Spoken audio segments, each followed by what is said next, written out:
breaking news, new turn of events here in the World Series. Red Nesser plugged his ears for the first time in the history of the YMSL and probably the history of baseball.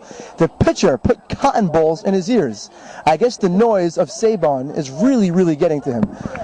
Anyway, we have here in the booth the former beat writer of the Hillel newspaper, Norman Jamal, a.k.a. NRJ.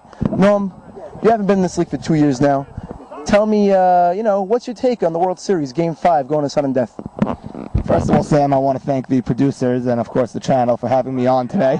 It's really a pleasure. It's always a pleasure having you on, Norm. The YMSL I look at as the premier of all the young men's softball leagues. I look at YMSL as the top league at that. This year we have a Game 5.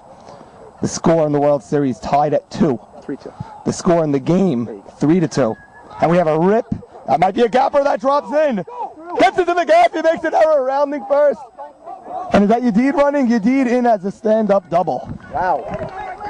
Sam, I just want to make a point here that the catcher of Red's team, who was Jack Zolta all year, has really disappointed me and many of his fans. I mean, the guy goes on his honeymoon during Game 5 of the World Series. What do you think of that? See, last year we had a similar situation by Franco, the captain of the team. Also was in Game 5 of the World Series. And at least Jay-Z didn't show up. We had Franco on the sidelines watching. No. And that I can't respect. And Sammy, from someone who got married this year, I can speak. I know what goes into booking a wedding date.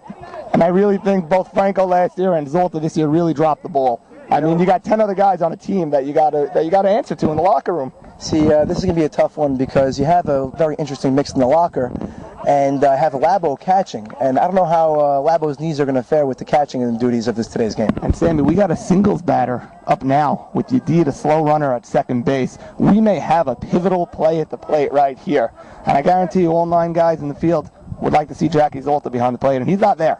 I think Jackie Zolta is actually on conference right now from Tahiti. Where is he? So let's see what happens. Wow, big at bat for Dash. Anyway, Norm, you said you got married this year, as well as I did, and then we also have our commissioner of this league, Bob Marabi. Yes, that's why he's not here. Meanwhile, ground ball on his knees, safe. Safe at second. I love the base running by Yedid. They're drawing the throw. Is that Yedid running or no? It's actually... It's Misha. I'm sorry. I love the base running. They're drawing the throw back to second. That throw could have been errant, could have gone to left field, and Mishan could have advanced to third. He drew the throw without any danger of being forced out there. Very good point. And now we have a really big at-bat from the starting third baseman, who usually isn't the starting third baseman. Interesting. The starting third baseman is in Camp Seneca, Jordy Romeld. And he's arguably the Rookie of the Year of the league this year. Really? So now, Jordy Romeld, who is actually about 250 miles back, I don't know how far that place is, could not... 252, right? Could not get a ride. Let's see how his replacement player comes through. And who is this replacement player, if you don't mind me asking? Cassin. Oh! Cassin with the big base hit. We may have a play. The play. Buka comes home. Labo fields it. Oh! It almost gets by a Labo. The bases are loaded in a one-run game. Since the plugging of the ears of Red Nesser, it's all been downhill since. It's been downhill. 3 straight singles, I believe. Let's see if he can recover. And who's stepping up to the plate? Oh. Who was that? Fireworks at the plate. This is set to be an epic matchup between Red. Is that Richie? Is that Richie up? It's Richie. And Richie RBI Braha steps into the plate in one of the biggest at-bats of his career. Red sets the pitch. Wow. Hit the corner. It's always very important to have a first pitch strike. You know, I think I know what the problem is. Red doesn't know if it's calling ball or strike because he can't hear the ball. that's what's going on here. And Labo just threw the ball to the second baseman, and Red is clearly disgusted. Jack Zolta has a propensity for always throwing the ball directly back to the pitcher's glove. Red very upset at Labo there. Let's see how it plays into this pitch. Richie goes deep. This will be enough to get at least 1 run in. Oh, it drops! It drops! 1 run will score. 2 runs will score. Wow. RBI! Wow, a clutch bloop. Should have been called hit.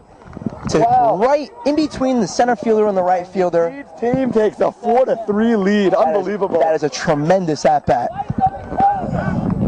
I can't believe the miscommunication going down in Game 5 of the World Series.